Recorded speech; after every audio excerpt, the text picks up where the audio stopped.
ನಮಸ್ಕಾರ ವೀಕ್ಷಕರೇ, ಇವತ್ತು ಬೇಗನೆ ಆಗುವಂತಹ ಡಿಫ್ರೆಂಟ್ ಆಗಿ ಒಂದು ಮೊಟ್ಟೆ ಸಾರು ಮಾಡೋಣ ಬನ್ನಿ. ಇವಾಗ ಬಾಣಲಿಗೆ ಒಂದು 50 ಗ್ರಾಮ್ ಆಗುವಷ್ಟು ಎಣ್ಣೆ ಹಾಕೊಳ್ಳಿ. 3 ಮೀಡಿಯಂ ಸೈಜ್ ಈರುಳ್ಳಿನ ಉದ್ದುದ್ದಕ್ಕೆ ಕಟ್ ಮಾಡಿ ಚೆನ್ನಾಗಿ ರೋಸ್ಟ್ ಮಾಡ್ಕೊತಾ ಇದ್ದೀನಿ. ಹೆಂಗ್ ರೋಸ್ಟ್ ಮಾಡ್ಕೋಬೇಕು ಅಂದ್ರೆ ಫುಲ್ ಡಾರ್ಕ್ ಕಲರ್ ಇರ್ಬೇಕು, ಈರುಳ್ಳಿ ಚೆನ್ನಾಗಿ ರೋಸ್ಟ್ ಆಗಿರ್ಬೇಕು, ಆ ತರ ಮಾಡ್ಕೊಳ್ಳಿ. ನೋಡಿ, ಇಲ್ಲಿ 90% ಆಲ್ರೆಡಿ ಆಗೋಗಿದೆ. ಇನ್ನ 1 ನಿಮಿಷ ಫ್ರೈ ಮಾಡ್ಕೊಂಡ್ಬಿಟ್ಟು ಎತ್ತಿಟ್ಕೊಬಿಡೋಣ ಒಂದ್ ಬಟ್ಲಿಗೆ. ಈ ಹುರ್ಕೊಂಡಿರೋ ಈರುಳ್ಳಿನ ನಾವು ಮಿಕ್ಸಿ ಮಾಡ್ಕೋಬೇಕಾಗುತ್ತೆ. ಇವಾಗ ತುಂಬಾ ರುಚಿಯಾಗಿರುವಂತ ಒಂದ್ ಪೇಸ್ಟ್ ರೆಡಿ ಮಾಡ್ಕೊಳ್ಳೋಣ.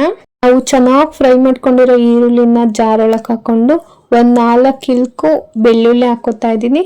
5-6 ಕಾಳು ಮೆಣಸು, 1 ಇಂಚು ಚಕ್ಕೆ, 4 ಲವಂಗ ಹಾಕೊಂಡಿದೀನಿ.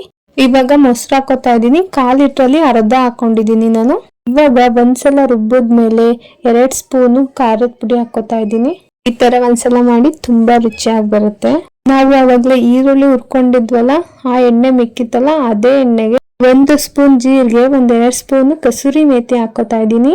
ಇದು ಬ್ರೌನ್ ಕಲರ್ ಬಂದ್ಮೇಲೆ ನಾವು ರುಬ್ಕೊಂಡಿರೋಂತ ಮಸಾಲೆ ಹಾಕೊಳ್ಳೋಣ. ಈ ಪೇಸ್ಟ್ ಅನ್ನ ನಾವು ಎಣ್ಣೆಲಿ ಚೆನ್ನಾಗಿ ಡ್ರೈ ಮಾಡ್ಬೇಕಾಗುತ್ತೆ. ಆಹಾ, ಪೇಸ್ಟ್ ನೋಡಿ ಎಷ್ಟು ಚೆನ್ನಾಗಿ ಕಾಣ್ತಾ ಇದೆ. ಹಂಗೆ ಬಾಯಿಗೆ ಹಾಕೋಬಿಡೋಣ ಅಂತ ಅನಿಸ್ತಾ ಇದೆ. ಅಷ್ಟು ಚೆನ್ನಾಗಿ ಕ್ರೀಮಿ ಟೆಕ್ಸ್ಚರ್ ಬರುತ್ತದು. ಈ ಗ್ರೇವಿ ಚಪಾತಿಗೂ ಸೂಪರ್ ಆಗಿರುತ್ತೆ, ರೊಟ್ಟಿ, ಅನ್ನ ಎಲ್ಲದಕ್ಕೂ ಸೂಟಬಲ್ ಆಗಿರುತ್ತೆ. ತುಂಬಾ ರುಚಿಯಾಗಿರುತ್ತೆ. ನೀವೊಂದ್ಸಲ ಟ್ರೈ ಮಾಡಲೇಬೇಕು. ಈ ಮಸಾಲೆನ ನಾನು 5 ನಿಮಿಷ ಚೆನ್ನಾಗಿ ಫ್ರೈ ಮಾಡ್ಕೊಂಡಿದ್ದೀನಿ. ಇವಾಗ 3 ಟೊಮೊಟೊನ ಪೇಸ್ಟ್ ಮಾಡ್ಕೊಂಡು ಹಾಕ್ತಾ ಇದ್ದೀನಿ. ಇವಾಗ 5 ನಿಮಿಷ ಚೆನ್ನಾಗಿ ಕುದಿಸೋಣ. ತುಂಬಾ ಚೆನ್ನಾಗಿ ಗ್ರೇವಿ ಎಣ್ಣೆ ಎಲ್ಲಾ ಬಿಟ್ಕೊಂಡಿರುತ್ತೆ. ನೀವೇ ನೋಡಿ ಎಷ್ಟು ಚೆನ್ನಾಗಿ ಎಣ್ಣೆ ಬಿಟ್ಕೊಂಡು ಗ್ರೇವಿ ಎಲ್ಲ ಎಷ್ಟು ಚೆನ್ನಾಗಿ ಬಂದಿದೆ ಅಂತ. ಇವಾಗ ಸ್ವಲ್ಪ ಚಿಕನ್ ಮಸಾಲ ಹಾಕೋತಾ ಇದ್ದೀನಿ. ತುಂಬಾ ಚೆನ್ನಾಗಿರುತ್ತೆ ಚಿಕನ್ ಮಸಾಲ ಹಾಕಿದ್ರೆ, ಅದಕ್ಕೋಸ್ಕರ ಹಾಕ್ತಿದ್ದೀನಿ. ಹಂಗೆ ಸ್ವಲ್ಪ ಉಪ್ಪು, ರುಚಿಗೆ ತಕ್ಕಷ್ಟು ಉಪ್ಪು ಈಗಲೇ ಹಾಕ್ಬಿಡೋಣ. ಇವಾಗ 30 ಮಿನಿಟ್ಸ್ ಚೆನ್ನಾಗಿ ಕುದಿಸ್ಕೊಳ್ಳೋಣ. ಫ್ರೈ ಎಲ್ಲ ಚೆನ್ನಾಗಿ ಬೇಯಬೇಕು. ಮತ್ತೆ ಈ ಗ್ರೇವಿ ಜೊತೆ ಮುದ್ದೆ ತಿಂದ್ರೆ ಮಾತ್ರ ತುಪ್ಪದಲ್ಲಿ ಹತ್ಕೊಂಡು ತಿಂದಂಗಿರುತ್ತೆ, ಅಷ್ಟು ಚೆನ್ನಾಗಿರುತ್ತೆ. ಇವಾಗ ನಿಮಗೆ ಎಷ್ಟು ನೀರು ಬೇಕೋ ಅಷ್ಟು ಹಾಕೊಳ್ಳಿ. ಮೀಡಿಯಮ್ ಆಗೇ ಇರಲಿ, ನೀರು ಜಾಸ್ತಿ ಹಾಕೊಳ್ಳೋದಕ್ಕೆ ಹೋಗ್ಬೇಡಿ. ಮುಚ್ಬಿಟ್ಟು 5 ನಿಮಿಷ ಚೆನ್ನಾಗಿ ಕುದಿಸ್ಕೊಳ್ಳಿ. ಕುದ್ದಿದ್ದಾದ್ಮೇಲೆ ಮೊಟ್ಟೆಗಳನ್ನ ಒಡೆದಾಕೊಳ್ಳೋಣ. ಇವಾಗ ಗ್ಯಾಸ್ನ ಲೋ ಫ್ಲೇಮಲ್ಲಿ ಇಟ್ಕೊಳ್ಳಿ.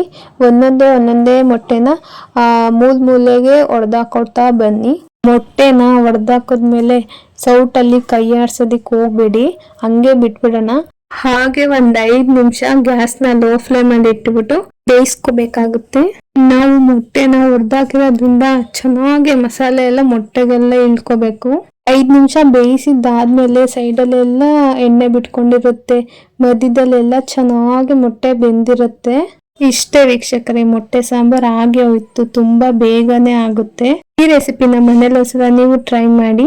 ಇದೇ ತರ ಈಸಿ ರೆಸಿಪೀಸ್ ನಿಮಗೆ ಬೇಕು ಅಂತ ಅಂದ್ರೆ ನನ್ನ ಚಾನಲ್ನ ಸಬ್ಸ್ಕ್ರೈಬ್ ಮಾಡ್ಕೊಳ್ಳಿ, ಲೈಕ್ ಮಾಡಿ, ಶೇರ್ ಮಾಡಿ. ನಿಮಗೆ ಯಾವ ರೆಸಿಪಿ ಬೇಕು ಅಂತ ನನಗೆ ಕಮೆಂಟ್ ಮಾಡಿ. ಆ ರೆಸಿಪಿನ ನಾನು ಈಸಿಯಾಗಿ ಹೇಳ್ಕೊಡ್ತೀನಿ. Thank you so much.